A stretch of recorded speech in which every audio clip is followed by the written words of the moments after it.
I'll Hello, everyone. We just start our sessions, and today we have very big guest. He is Professor Rajesh Nair. He is very famous, and many people from around the world, from Europe, from North America, from South Asia, from Middle East, everybody asked me about Malaysia and Malaysian beautiful things. So always I say that Malaysia has a brilliant thing, and this is Asian School of Business, and he is a big professor, as well as he do a lot of work in India, from MIT, as well as in Malaysia. So we share the idea, and he will share all of the process and activities. And dear audience, if you have a question, please ask us, because today may be the best things you will learn from our Professor Rajesh Nair. Sir, thank you for joining with us. How are you today? Wonderful, wonderful. Thank you so much, Sharon. Yes, sir. Yes, sir. Basically, our plan is something like that. You will presenting your idea and from your thoughts and everything. So then we will ask questions. So better we directly go to your presentation. Okay. So what I'm going to talk about is job creation in the post-COVID world. The reason I'm talking about this is, we could have thought about the kind of challenges that we are facing today because of COVID and the implications of that. And one of the primary issues that we found is job loss. So when you look at post-COVID, after COVID, you had several countries losing millions of jobs. America has lost close to about 40 million jobs. This is a little old. India has lost about 120 million jobs. GDP from 2019 to 2020 is going to be a steep decline in pretty much most of the countries, almost all countries. So first impact of all these things is in jobs. So let's actually look at if you had asked me in January or maybe March, where would we be today? And if we had gone through an ideation process on what kind of things could happen, I would have taken you through an exercise something like this. If we said that COVID-19 happened we would have responded in two ways. One is in terms of prevention, other one in terms of treatment. So if you were to look at prevention, we say distancing is a problem. That means restrictions on gathering and such. And other thing is protection. So how do you wear masks and sanitizers? Treatment is like testing, hospitalization, and cure, and of course even death. There's quite a lot of people have died. In the US, 140,000 people have died so far. Distancing would cause other next order effects of offices and businesses being shut down. You'll see travel and shopping being reduced, and schools and universities being restricted to alternate education, distance learning, virtual classrooms and such. Hospitals don't have enough equipment. There is staff who are being overburdened at this point. And when you say equipment, now we used to have ventilators at $50,000. Today, people have created ventilators for $1,000. Now, what does it do to you have a bunch of new suppliers creating low-cost medical equipment that are coming out. You would see industry itself start to change because nobody's going to buy a $50,000 ventilator anymore. They're all going to look for something cheaper. And what happens to the whole medical equipment industry? Offices and businesses, since they're down, you're going to have a huge job loss. Companies are going to go bankrupt. Schools and universities are going to be limited in their in-person classes, so that is going to affect value of the schools. Need to show value, but if you have to learn everything on Zoom, how do you see the value of a school at this point? Then how do employers look at people without, they say, how do they look at the people without degree? Now because people are going to drop out of school and learn things on their own. So you're going to see online meetings go up. You're going to see online mail orders go up, shopping. Everything is going to be shaken up, but all because of one single change 3-4 months back. But if we had actually thought through this first order and second order, third order, fourth order changes, we could have pretty much predicted these kind of things that would have happened today. But humans cannot normally think about anything past the first or second order. And that is where we lose out. Sometimes we make decisions which take us to the wrong direction. So I'm going to give you some predictions, which may be 100% wrong, but they are my predictions. One is we're going to see that government is going to lift the movement control order. That is what is called in Malaysia. You're going to get hit with a second wave of COVID. uh, First round, we kind of tried to protect lives. Second round, we are going to protect livelihoods, so income and economy and such will be protected. We're going to have permanent work from home from here on. So that means employers are going to say just work from home because you don't have to travel. That is going to affect the real estate industry. That's going to affect transportation industry. Farming is going to boom. Brick and mortar businesses are going to suffer. Universities will also have a serious challenge on their hands, as I talked about before. Schooling education is going to be reimagined uh, because of this limitation we have. Employers are going to look for skills rather than degrees, because they don't care about degree anymore. They said, can you do the job? Yes, come and do it for me. Already Google and Facebook and have already started saying, we don't care about your degree. Can you do the job? If you know it, come and do it. Crime may increase. Social unrest may come up. Technology is going to boom. And I believe this is going to be the golden age of entrepreneurship, because you have a million new problems that the world has created. And who are the best people to solve these problems? They're the entrepreneurs. So, question is how to create these jobs. You talked about so many jobs being lost in this world. How to create these jobs. So, the interesting thing is corporations are not going to just start creating. I think somebody's mic is on, so there's a lot of noise. Uh, Corporations are not going to create jobs till they have demand from the market or the economy has stabilized. Governments may create short-term infrastructure positions just to create some jobs, but it is not a permanent solution.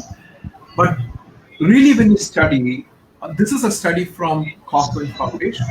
What they found is that almost all jobs from 1987 to 2007 or something were all created by companies year 0 to 5. That means brand new startups created almost all the new jobs.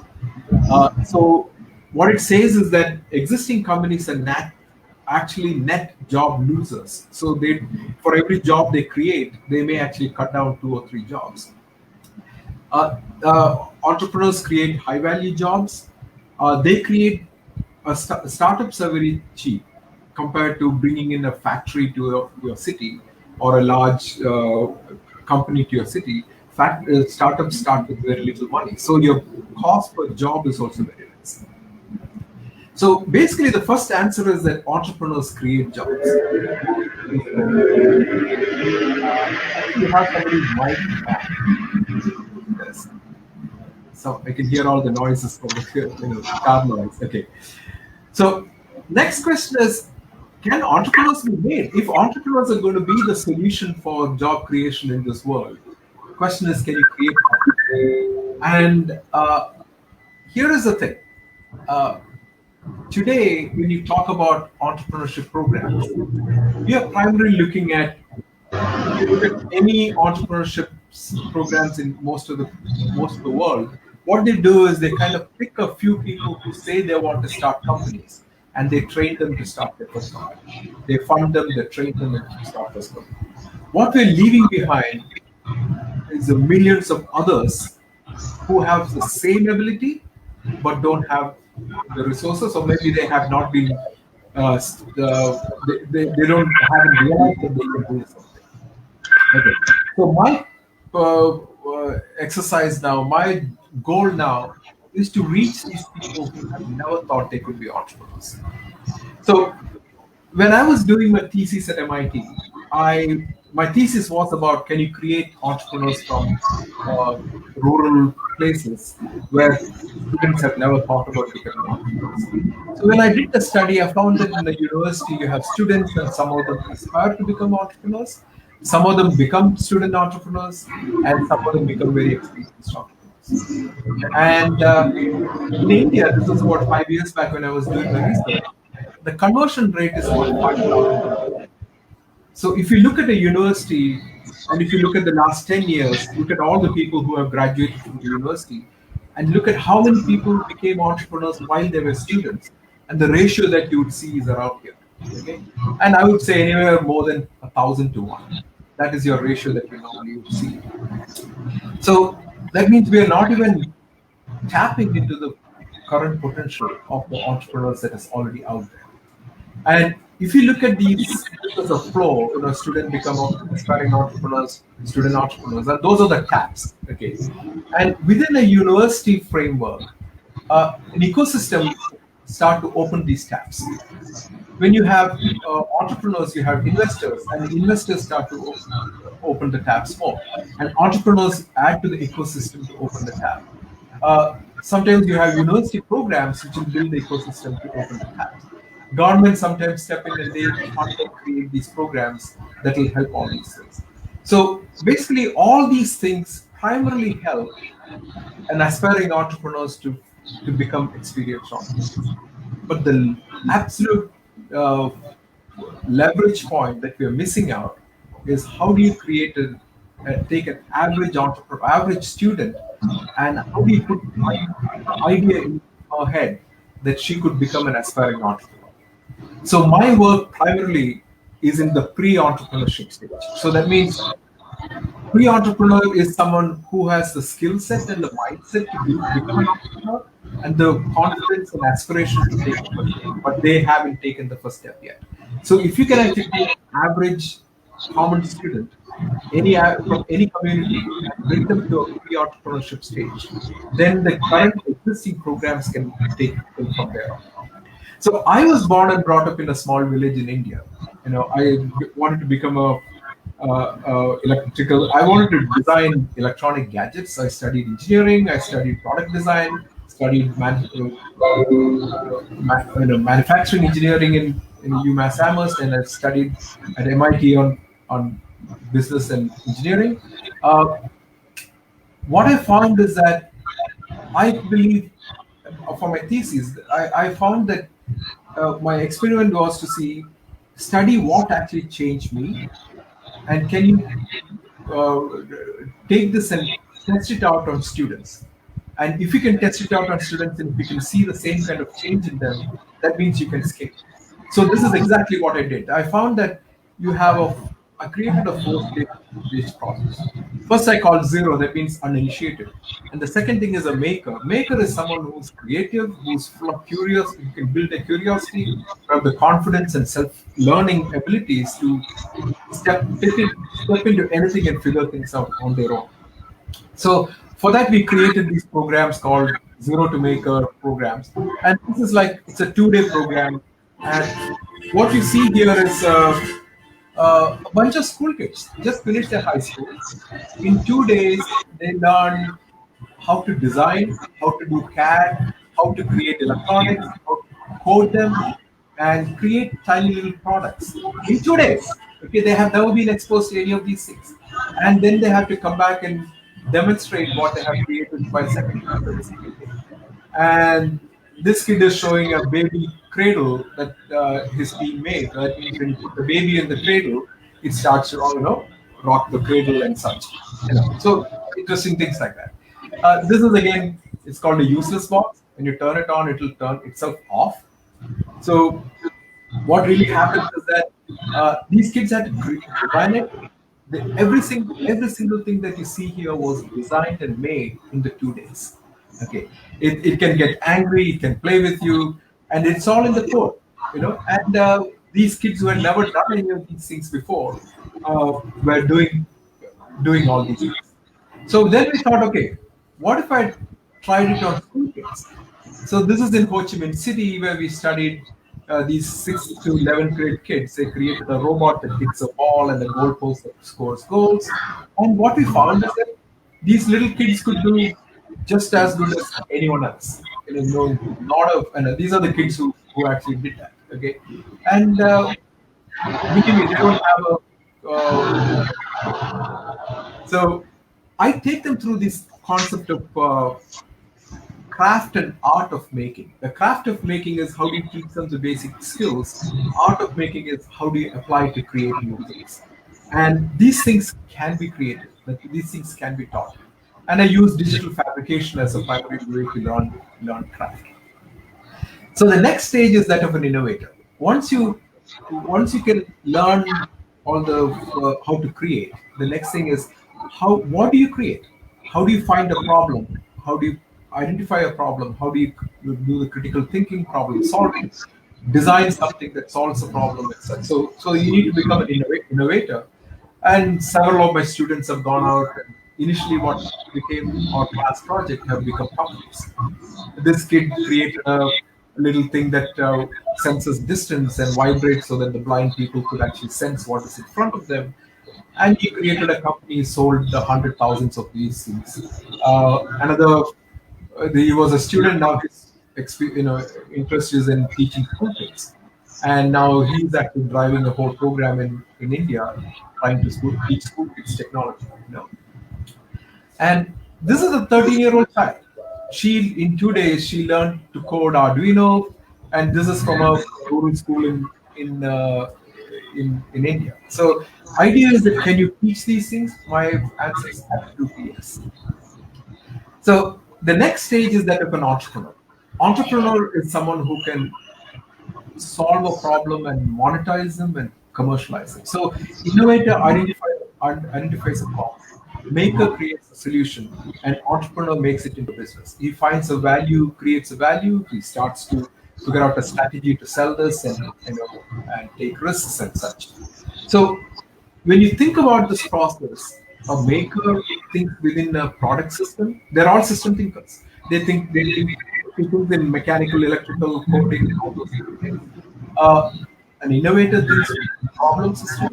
What is the problem? Who causes it? Who suffers from it? What is the value of the problem? That if you solve it, how do you create a, a,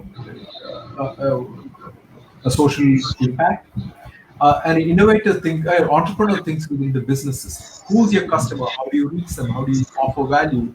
How do you create profit and build a brand and such? So when a zero is uninitiated hack, a maker hacks things and creates things that are feasible. Innovator hacks problems and make things that people want. And entrepreneur hacks opportunities and create things that are viable. So this is the journey of an entrepreneur. Now, we created this program called Zero to Maker because we wanted to change the next generation of children. And I believe 20 to 30 is a little too late to change. I am trying to see how do we change children when they're 10 years old, 10, 11 years old, or 12 years old.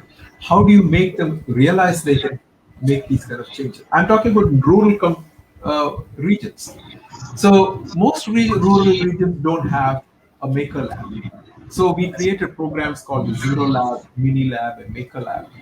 Zero Lab primarily is how do you teach them to design things with trash that they can bring from home.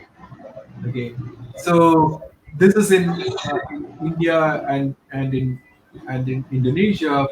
For our programs, they bring all kinds of plastic bottles and all kinds of things, and we make instruments and cameras and electronic things and Zero Lab. Then we have Mini Lab where we give a small little kit to these kids and say, go create a robot with these four things. Okay. That means basically it's two switches that can turn the motor on, forward or backward. And with that, they have to create a robot and play football. And what you see is that they actually do that. They can. This is what happens is somebody actually creates these things, and little kids start to watch them, and you start to change their mindset right away. And if you can see them, this is a football game with robots, okay? And actually, you should be watching the faces of these little kids, and they're like 8 years old to more. And this is in a village where the only flat place we could find is in front of a temple, okay? And these children used to come there and play the robot-based football. This is about 100 kilometers away from the nearest city in Gujarat.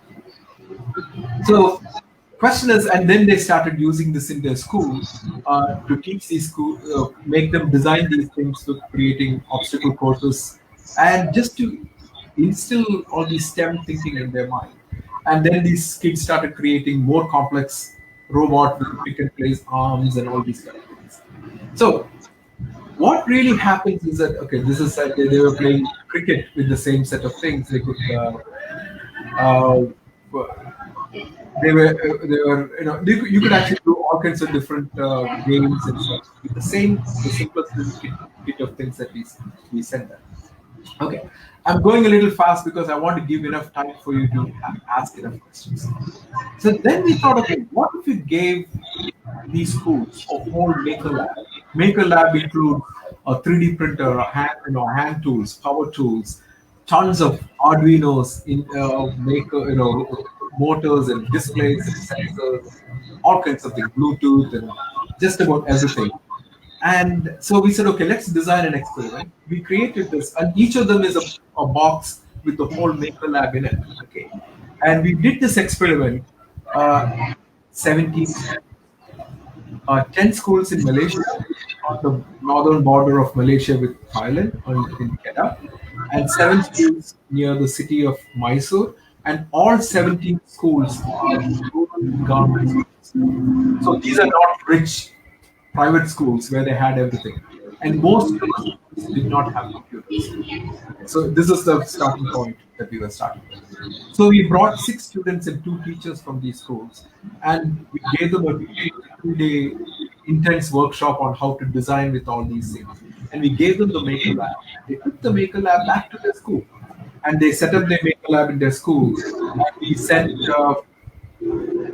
mentors to teach them for 6 months how to design with these things. And after 6 months, we brought them back for a competition. So you won't believe, this is the first 3 hours in Kedah, Malaysia. These children had to unpack and assemble their 3D printers, learn CAD, design their first part, and 3D print before lunch on day 1. And I'm not kidding. This is exactly the video from there. Okay. So these kids are looking at user manuals, and we were helping them assemble the 3D printer from scratch. Then we taught them SketchUp, the simple 3D CAD package, and they started learning all the basic tools. And they designed some simple things like keychain, tag, and such. And they started printing it before they went to lunch. And you may think this is not possible. How do 13-year-olds who have never used a computer learn this? And you'll be absolutely amazed to see that this can be done. So similarly, in India, these children were designing and making electronic things again in the first 3 days. These are also 13, 14-year-olds. And on day 1, we had to show them how to and use Google. On day 2, they were already well into using YouTube for instructions, Googling for things, and they were designing, writing code. So it may look absolutely impossible, but I'm telling you, children can learn this so much easier than adults, because adults primarily they think that they cannot do this, so they kind of stop themselves from doing it. And it is absolutely amazing. So now the question is, why are we not doing it for the children? Because these are the children who are going to learn these technology, realize their own potential. They are going to go do crazy things in life and become innovators and entrepreneurs when they grow up. And what you see are all programmed by these children. Okay, so basically what I'm saying is that innovators and entrepreneurs can be nurtured. Entrepreneurs are not just born from the sky just like that. Every single one of you can be trained to become an innovator and entrepreneur if you teach properly, if you teach it right in the right way. And the third question is, yes, if entrepreneurs can be created, now how do you create 1 million of them? How can you scale it? And that's where the the next interesting thing comes at the concept of an ecosystem. In MIT, the students, there are about close to 250 new startups every year. Then another 200 or to 250 startups that are in the hostels. Like Dropbox was a startup in the hostel. So you have about 400, 500 startups coming in every year. The students there are no different from students in any other college, but the primary difference is the ecosystem. When the young student joins MIT, what she sees is others doing this startups, and for her, that is a norm. And if you can create the ecosystem and that becomes a norm, imagine how it actually is changing. So I did an experiment in a college in India, where we brought in 50 students. I did a 5-week program with 50 students, and boys, girls from all different disciplines that they're studying, and I conducted a 5 boot camp in the college, and these are some of the students. These are about 22 of them when I took a picture. These are all the people who became entrepreneurs. Uh, so this is out of 26, 11 of them became entrepreneurs. Out of 50, almost 25 of them became entrepreneurs. So the net conversion rate from 5,000 to 1 is almost 2 to 1 or 3 to 1. So you can actually absolutely change that. In 2014, when I ran the program, in the previous 12 years, they had one student startup. In the first year, they had 11 startups. And on the whole, till 2018, they had 25 startups. So now they have a whole innovation lab and everything else that they created on their own. So this is actually in ECO. That's a Minister of Education, and that's a lab I set up for them and with UNDP. We were teaching the students how to design and make all these kind of things, and these are all the students who started going out and teaching others. So these are the things I learned. One is we are leaving behind millions of students, absolutely brilliant kids, without giving them the opportunity. Second thing, if you put in mentors, they are the catalyst of change in their life. And you can actually create mentors. Third is you need to reach them very, very early in their life. Don't wait for them to come to you. So why should universities do this? One thing is you can create job creators instead of job seekers. Imagine if your college is creating 50 startups, 100 new jobs, new applicants will come to you. They're creating interdisciplinary learning, so they're ready for the fourth industrial revolution. And they're creating employable students where the employees may come and stand in line to pick up. So currently, universities are facing issues with placement, admission, fees, and all these. You could fix all these things by creating entrepreneurship ecosystems. So the takeaway is that entrepreneurs create jobs, entrepreneurs can be nurtured, and ecosystem is the way to create communities. So I show this at the end of all my presentation, just so that I want to make sure that I cannot run away from my commitment. I want to reach 1 million students, create 100,000 entrepreneurs in the next 10 years. And I believe we are well on our way to reach there. And I want to see people who believe in this to contact me, and I'd like to see how I can help you build these ecosystems for your communities, for your countries, and how do we make these kind of changes that would completely transform nations.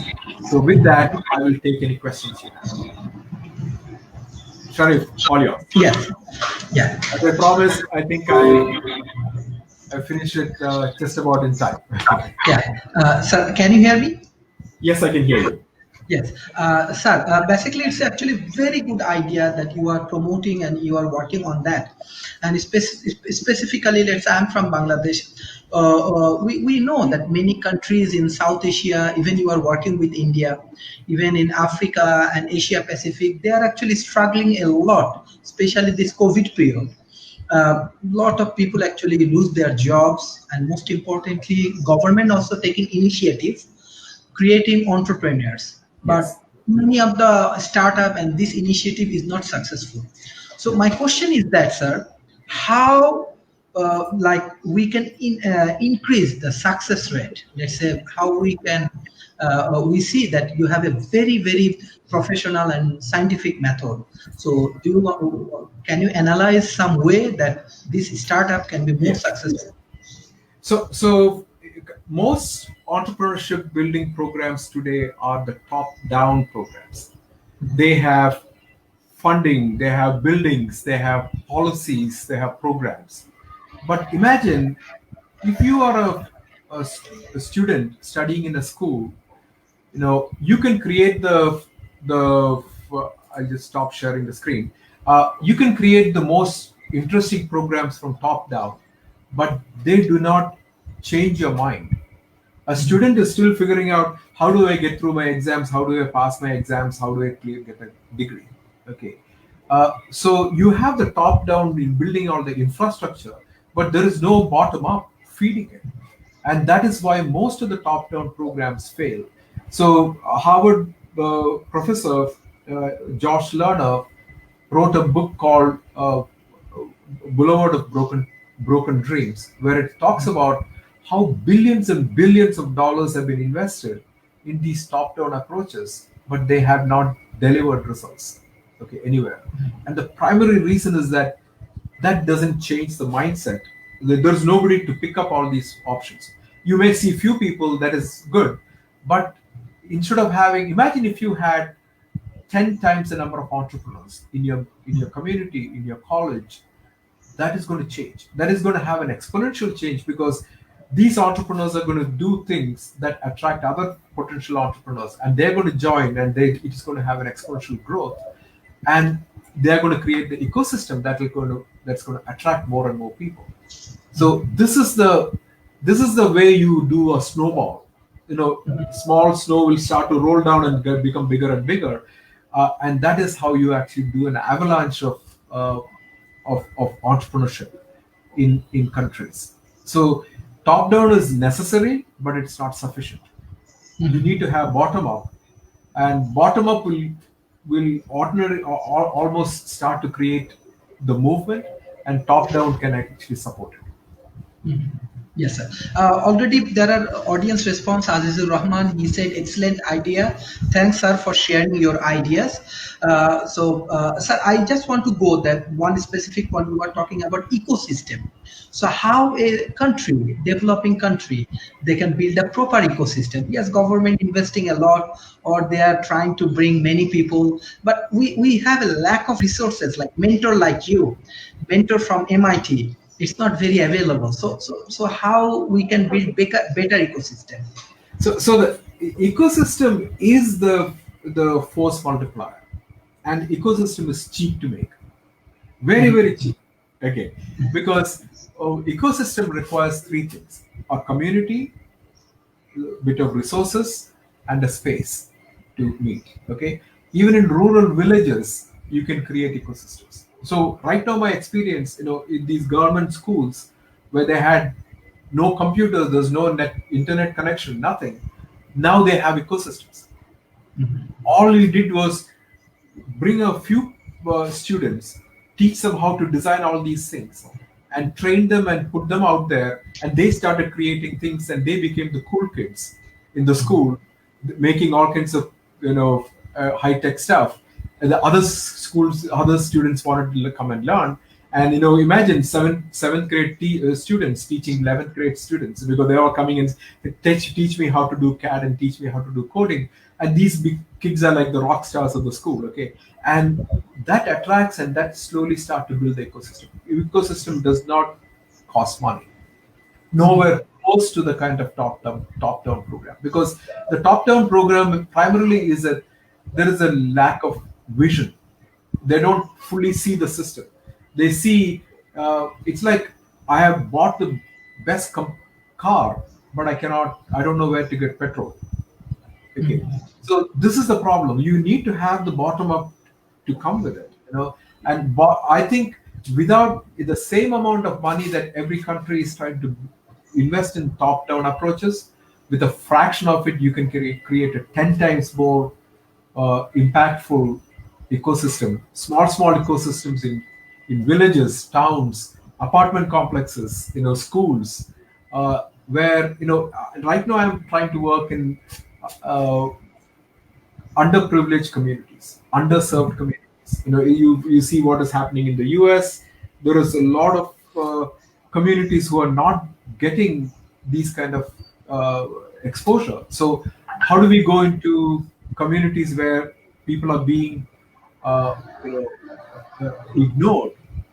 How do you change the mindset of these kids, because they are growing up looking at people around them, and they're all doing things that they should not be doing, but these kids keep growing back into the same community. But that is the power of ecosystem.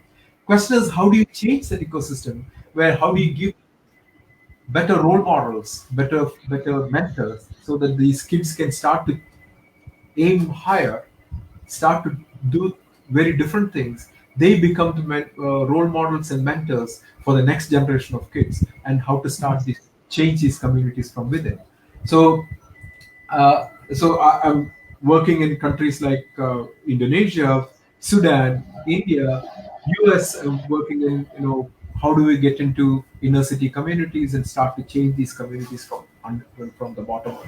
So yes, they ecosystem building does not cost anywhere close to the kind of money that governments have been spending from the top down.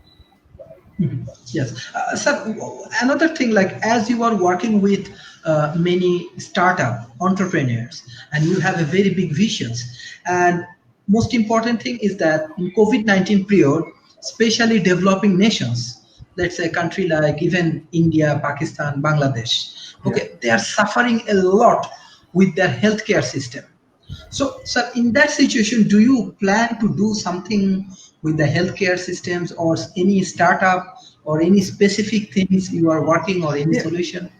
So personally, I'm working on several of these solutions with multiple startups. But the interesting thing is, the necessary condition for an entrepreneur to succeed is presence of problems. Entrepreneurs are not optimists or pessimists. They are realists. They are opportunists. Today, you suddenly have the world has a million new problems without solutions. Just look at education, look at healthcare, look at transportation, look at just about every single thing that you can look at. You can find thousands of problems created by COVID. I believe this is the golden age for entrepreneurs. If you just step out and say, I'm going to solve that problem, tomorrow, and suddenly you solve a problem in your community, and suddenly look around and see that every other community has the same problem. You can scale fast. With very little impact investment, you can create solutions that can actually build yourself into a very successful entrepreneur. And you will never get this kind of an opportunity for the next 100 years. So, if you're a graduate or if you're unemployed, underemployed, if you're looking for a job, please don't.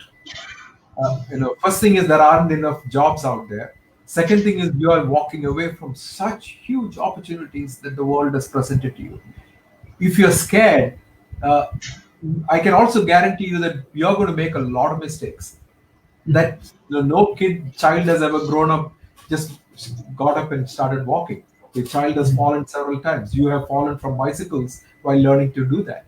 So, failure during startup is common. But think of that. That is your learning process. If you learn now, good thing is that the cost of failure is low today because the problems are real and huge. Even if your first solution doesn't work, the problem still exists. You can go back and create the next solution. People are waiting for a solution. And so you have an absolute wonderful opportunity to go do your startups at this time. Yes. There are also another audience response. I think they are very motivated. Araf Mehraj, he said, "Great discussion. Thank you, sir, for your valuable things." Sir, I want to share more things because I am also from developing nations. So Yeah. I have a keen understanding about the developing nations culture and everything. I want to go to little bit of advanced ecosystem. Even I saw that when in small medium enterprise Mhm. and these kind of things, they are developing their business. Yes, they just started and sometimes they are successful. Yeah. Even this COVID-19 situation, they also struggling right now. Yeah. Let's say someone developing education institutions, but in that present situation they cannot survive. They have to sell their education institutions, or they cannot run their business. Many challenge Right. actually happening right now. So do you have any plan specifically this kind of entrepreneurs, like young people, they can get and learn from you, but many, like let's say middle aged entrepreneurs, still they are struggling, they are Okay. failures, they have, so even they are So, asking me many times, they call me, what's the solution? so my current plan is to create mentors. So I again, Yes. I can only. I said I'm going to reach 1 million students. Of course, it is physically impossible for me to go teach 1 million students. Okay. So what I have to do is teach others who can go teach others. Okay. So my next goal is to create mentors, super mentors, who can go make these kind of changes. So this is what we are doing in schools and such, where we are teaching mentors to go make these kind of changes. And mentors are going to teach others who become mentors themselves, and then the cycle just continues. So uh, if people are interested, I would love to help them. If someone wants to do something like this, please contact me, and I'd love to help you. Because I'm really interested. My goal, I talked about 1 million people. That's real. I'm Yes, committed to that. yes, So if yes. if you are interested, please contact me, and I'll help you with that. Yes, thank you, sir. Thank you, sir. Yeah. It's a good opportunity for us. Sir, Humaira Tanzila, she said, hello, sir. It's a very informative discussion. Thank you, sir, for your time in these sessions. Sir, next question. Uh, at present situation, sir, we are in different conditions. We have a different mind setup, different activities and other things. And most importantly, in this entrepreneurial journey, we need long time mentorships. So you are trying to give these things.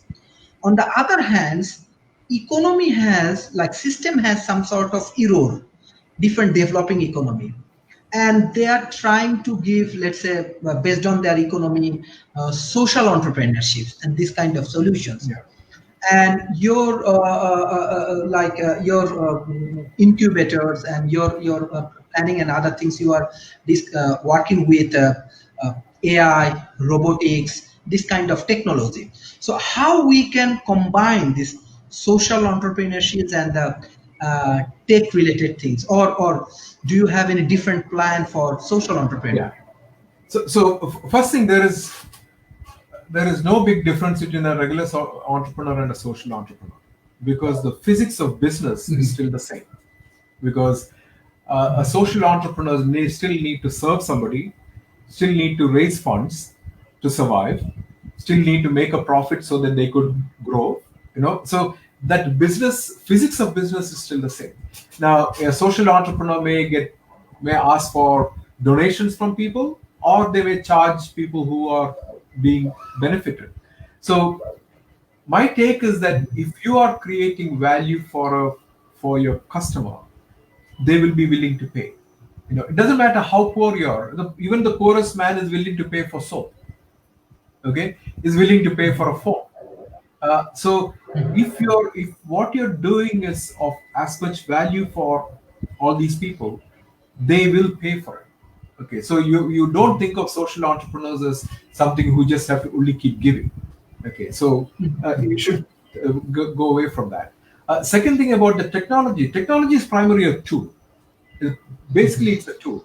You use the technology where it is necessary. If you can solve a problem with a pencil and a paper, do that first. If you need a computer, then okay, then may need to do that. If you need AI and machine learning, and yes, you may need that. But idea is that if you know what your problem is and find what is the most effective low cost solution, and if somebody is willing to pay for it, that is your enterprise. Okay. Yeah, some tools may make it better and more efficient, but engineers tend to think within, in the format of tools or technology. Your customer really doesn't care about your technology, by the way, because they want the problem solved. If I ask you, does my iPhone have capacitive screen or resistive screen? I said I don't really care. Does it have an A4 processor or A6 I don't really care. When I do it, I want it to make my phone call. I want it to do all the things I want for me. So really, your customer doesn't care about technology. They care about what the benefits. So engineers tend to think in terms of technology. Customers don't. So technology primarily is a tool, but having experience and access and visibility to all the technologies is really important so that you know what to use for what problem. I don't know if I answered your question. Yes, yes. No, sir. Beside that, I just want to know, because many international audience, they're joining in WTA forum, and many guests actually asked me about Malaysia, especially in COVID-19 situation, how they overcome from these situations, Yeah. and how they manage these things, and especially you working for Asian School of Business. I personally visit there. It's actually very interesting place. It's a very good knowledge hub. So, sir, actually, how do you want to share about Malaysia and Malaysian ecosystem? So, Malaysia has managed COVID so much better than many other countries. Uh, so, of course, I'm from US and I can see what is happening in the US right at this point. It is quite, sad to see what is happening there. But Malaysia has done a wonderful job of managing it. Okay, but COVID, we are not done with COVID yet.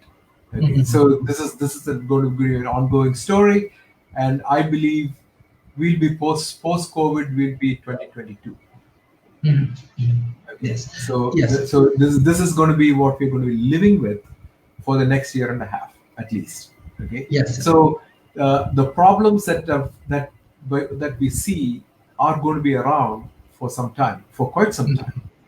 Now, uh, of course, Asia School of Business is a wonderful place. It just started by MIT Sloan, and we have MBA students. We offer an MBA and multiple other courses. We have students coming in from all over the world, from US, South America, North America, Africa, Europe, everywhere, Asia, of course. Uh, so having uh, so that is a wonderful place, and we just opening up a new campus in the middle of the city in Kuala Lumpur. So I think I'm quite fortunate. I'm here in Malaysia at this time where things are safer, things are hopping, things are happening. So I think the rebuilding in Malaysia may happen way faster than many other countries Yes, because sir. of all the right things that I've done. Yes. Firdos Rana, she said, thank you, sir, for your valuable time and discussion. Today, actually, I think our audience, they are thinking what question they will ask. Okay, I continue my question. Okay, sir, one of the interesting thing I saw from Asian School of Business, you are working with the Asia Pacific markets, and you have a very interesting, even personally, I attend some of the demo class. So Yeah. you have a core understanding about the Asia Pacific. And the global perspective, they believe that Asia Pacific economically, they will be the next hub for the world for economic revolution, sir. So how you want to share this Asia Pacific economy and the economic futures with our audience? Okay. I look at everything from an entrepreneurship point of view. You're building economy. The economy primarily are built by innovators and entrepreneurs. Every single thing that you see in this world, if I took a pencil, there is somebody who designed it, there is somebody who built a business around it. Okay, so there's one is an innovator, other one is an entrepreneur. Sometimes it may be both. So everyone else on top of it is enablers who create the right kind of programs in the country, who create the right kind of funding availability and all those kind of things for these two types of people to grow. The innovators and entrepreneurs. Innovators and entrepreneurs primarily build the economy of a country.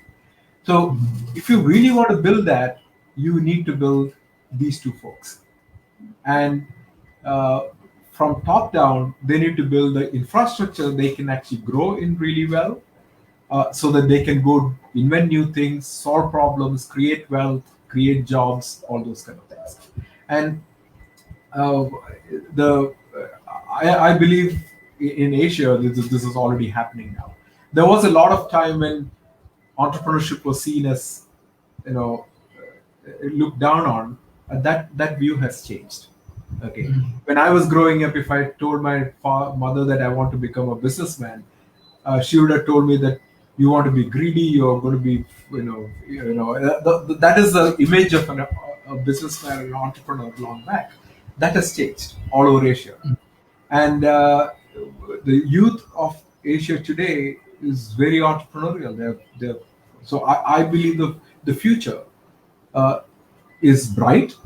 That's primarily because we could build those entrepreneurs and innovators in the country. Yes, sir. So one specific thing, naturally, any of the session beginning we ask, but today we go in a different way. First, we learn from you. So, but this is very important, I believe, for motivational aspect. Like, we want to know your personal journey from India, you exploring MIT and all over the world. How was your journey? Can you Okay. share some Yeah. motivational?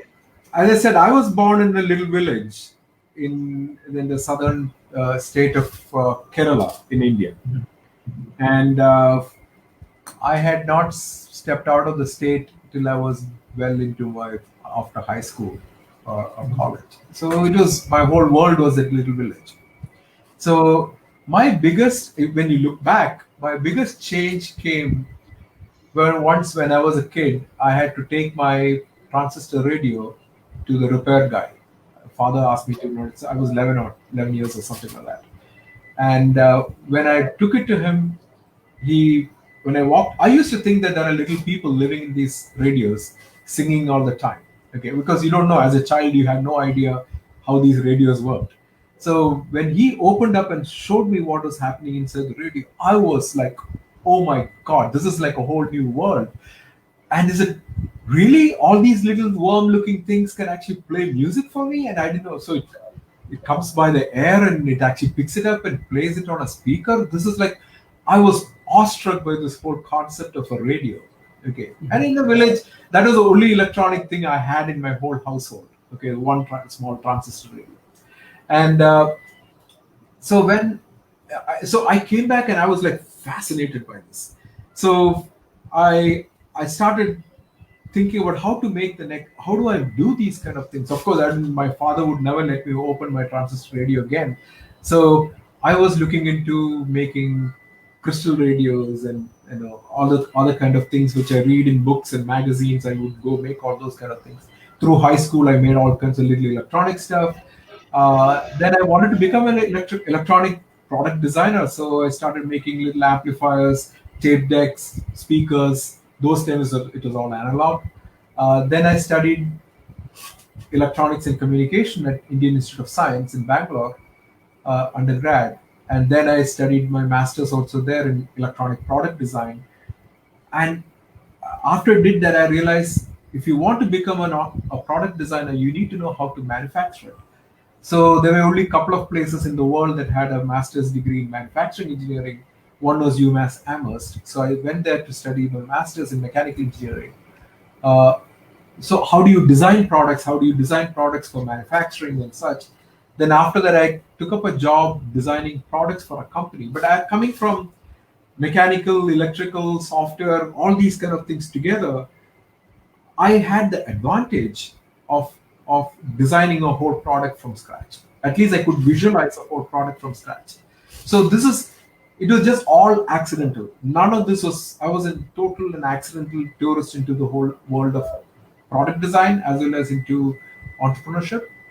And since I had exposure to these kind of things, I went into product design. And after a little while, I started looking at the products I designed and how customers really appreciated it. And then I looked at my boss and said, what are you doing? I'm making all this money for you, okay, and you are giving me some pittance salary to design all these things for me. So one day I quit and said, I'm going to start my own company. And I completely failed. I miserably failed and I lost all my money. And then I came back and did all over again. And maybe the third company worked for, it ran for 20 years. And I sold that. And then midlife crisis was to, what do I do for something else? So I went to MIT to study again. And that is where my master's, and I did my this as my thesis to see can you change. So that experience of coming from a village, I never ever thought. I didn't even know what MIT was. I didn't even know what Massachusetts was. Okay, like all I knew was there was something called America. Okay, as a child, that's all I knew. Okay, so it was not that I knew any of these things. So I was like this. I followed my curiosity and did things, and I ended up there. And if you follow your curiosity and if you just work hard, you will find places, but you may not go to the places that you thought you would go to. You go to places that are better, okay, because you are following your curiosity. And for my thesis, I said, if I got here from this little village, I'm sure there's a billion other kids who could do exactly what I did. Now, how do I make them do this? And they said, I want to do that as my thesis. So that is what I started to do. What changes these children's minds? How do you open up? Because what happens is that because I was one of them, we are all scared of doing things outside of what we know. So we all play in the middle of the playing field, and because we say if you go to the edges, you may fall off, you may fail. But real interesting thing is you should be playing at the edges. You should be failing about 50% of the time, because every time you fail, that means you stepped out of your zone of competence, and then you learn why you failed and you master it. You have expanded your zone of competence, and that's the only way you can learn and grow. You should fail, but of course manage your failure so that you're not falling off a cliff because you suddenly had an idea of I can use my hand as wings or something like that. Don't do anything stupid, but manage your risks, manage what you fail at. But you should be failing. If you're not failing, you're not even trying, you're not learning. Okay. And after failing a lot of times, you start to realize that you have the ability to recoup, you have the resilience, you have the way to pick up and get up once you fail. And that is when things start to fly. And you need to get there. And so what happens is that I was not a very good student when I was studying in school. And that's because I was bored of all my subjects, except for physics and mathematics. I used to fail in a lot of other subjects. And that's because I could not deduce. So physics and math, I can go back to the point one and build up my equations to understand and solve a problem. History, I could not. Okay, you don't know who Alexander the Great was. There's nothing. It's not deducible. So I could not, mug up and memorize these things. But once you start to realize that you can learn things that are outside your current ability, that's when you start to free up. And I believe every child that I've seen in these rural villages in Sabah, Sarawak, in Malaysia, or little villages I see in India, they're just as good as the children I've seen taught in Phillips Exeter Academy. That's one of the topmost high school in the US. Children are exactly the same. Same ability, same intelligence. The only difference is exposure. And exposure brings certain confidence and builds an exposure to resources. Those kind of things are missing, and that can be given. Yes. So this is really, really very inspirational for us, those who are still trying to find out the real objective of life, and hopefully many of our audience also learn from your journey. So, besides that we have to wrap up the session. But Great. my last question is that for entrepreneurs, they all have to face a lot of challenges, a lot of issues in their business, and when they build up the business, but how they can focus on their objective, like they have to build their business and they cannot quit from the business. So is there any method, is there any scientific way? What do you think, sir? So I can only tell you from my experience. Okay, but from my experience, what is the job of an entrepreneur? What is the most important thing in your startup? And I think that is a problem you're trying to solve. The moment you start to think that my job is to do all the marketing, my job is to create technology, that is where you start to lose your focus. If you look at what is your mission of this company, is to solve a certain problem in certain communities so that they can live better, and they're going to pay you to solve their problem. If you buy a phone from Apple, what Apple is solving one problem for you, and if they can solve it better than anyone else, they will come and buy your product. Okay, so that is one. Most entrepreneurs lose track of their customers and the problem they're trying to solve, and they kind of start to believe their own marketing announcements. Okay, their own press releases. Second thing is, entrepreneurs are not risk takers; they are risk managers. They're very good risk managers. So, for example, if you feel that there is a bunch of people who have a problem that they want solved, okay, uh, I'm not going to go raise $1 million and go try to solve the problem. I'm going to first raise $100 and go understand if the problem is real. Then I'm going to raise, say, $1,000, go understand why this problem happens, who causes this problem, under what conditions they cause the problem, and such. Then I may raise $10,000 to see what kind of approaches would be, what kind of technologies do they use, what kind of living conditions do they have, what are their culture of living, and all those kind of things, so that what kind of solution would fit into their life. the so each time when you're investing a little bit more money, what you're really doing is improving your odds of success. You're improving your risk. So at the end of it, you may look like you found a problem, you created $1 billion company, but there were several 1,000 steps in between where you were managing the risk. So entrepreneurs are risk managers, not primarily risk takers. Uh, and so that is the next thing. So as third is, you should be ready to fail. If the entrepreneur is not ready to fail, they are not going to play on the edge, because what does an entrepreneur have? Two major advantages an entrepreneur has is she's going to take a decision that other companies may not take. She's going to act faster than many other large companies can do. Okay. So if an entrepreneur doesn't do either of these things, a large company is going to come and kill you. Okay. But if you're like a little mosquito, running faster, flying faster, and dodging raindrops, and if you lose that ability, you don't have a startup. And every company kind of start to die when you lose that flexibility, when you lose that agility in within the company.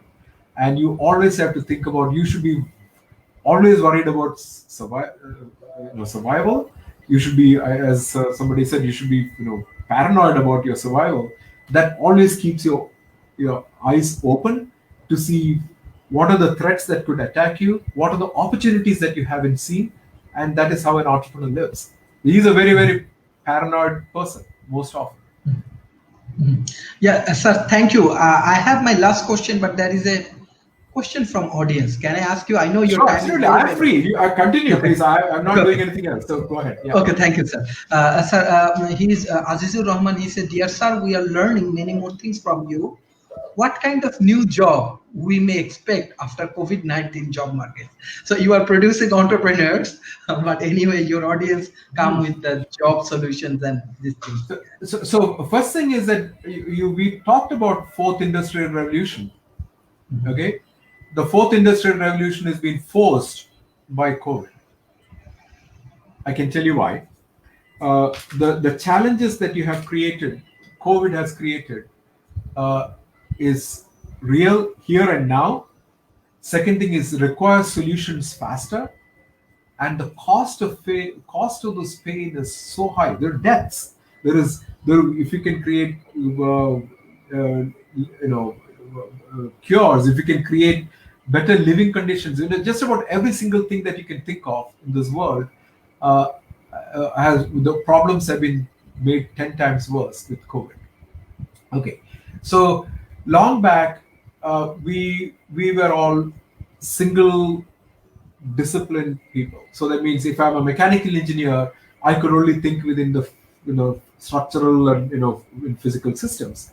And if I ask you, can you write software? You say no, that's a software engineer's job. Okay. If you ask accountant, can you come in and do marketing? It'll say no, that is somebody else's job. Okay. So today we all need to be multidisciplinary. There is no way around it, because your jobs will be eliminated if you are, I'm only this and I cannot do anything else. And most often when you say that I cannot do anything else, it's an internal wall that you have created in your mind, that I cannot do any of these things. When I see these 13-year-old children who had never touched a computer learn CAD and coding and design products and all these kind of things, and when the adult says that I'm only this and I cannot do that, I believe it is an internal wall that you have created. Okay, and you need to start to break that. Okay, otherwise you will find yourself at a very point of disadvantage, where you suddenly realize that people with multiple skills can outrun you because you think you're only this. So uh, I truly believe your question is, what are the jobs of tomorrow? I think it is not jobs. What are the skills for tomorrow is the right question. Yes, Because sir. jobs of tomorrow requires multiple skills.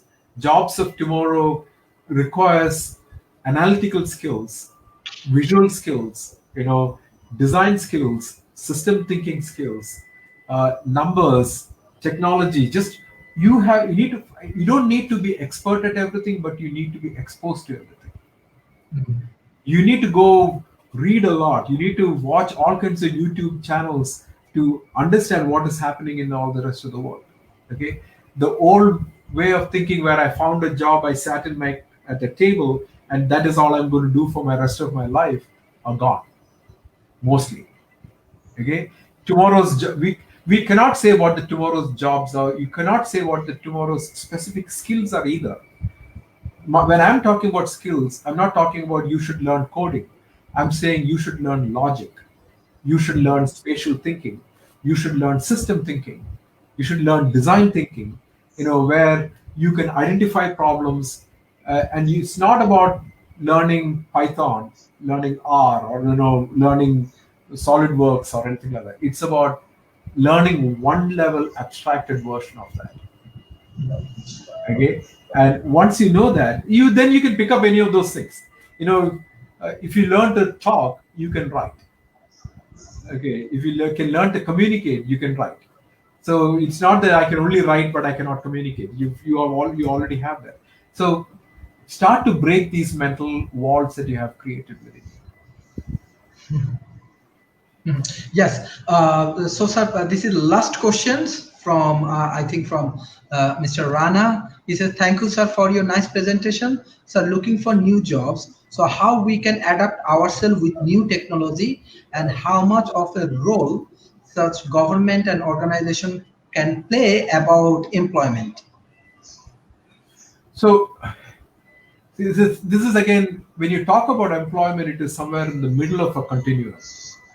Okay, you're thinking about creating jobs, but if you ask me, what creates jobs? Jobs are created by organizations. Why do organizations exist? Organizations exist because they solve a problem gainfully. Okay. Now, how do they solve a problem gainfully? They bring in people with skills who can find problems, who can create solutions, who can sell these solutions, get money, and be profitable within that. So, basically at the end of it, you are actually moving into the answer is you need to create innovators and entrepreneurs. Anyone who says that we just need to create jobs are thinking in the middle of a story. They need to go back to the beginning of the story. Beginning of the story starts with people who can think differently, who can solve problems, who can gainfully get it to the people, who can scale it, and they are the ones who can create jobs. So you need to create them, and I believe it is easier to create them than you realize. And my goal is to create these innovators and entrepreneurs from young age, and I believe anyone who wants to work with me, I would love to do that. And I have shared my email address before. It is rajnair@mit.edu. Please write to me, and we can have a discussion. I'm trying to build this in different countries, different regions, programs that are supposed to create entrepreneurs. Thank you, sir. Thank you, sir. It's actually a very nice discussion. World Talent Economy Forums. We are trying to build up a better ecosystems. So if you join with us as an advisor, we'll be really happy. As well Wonderful. as any Any day. any of your dream we can help you to fulfill. Definitely we will, because entrepreneurships and entrepreneurial journey is very important for every nations, and definitely we try to learn from you, because we are in that stage I, that we have to learn from you. I truly thank you for the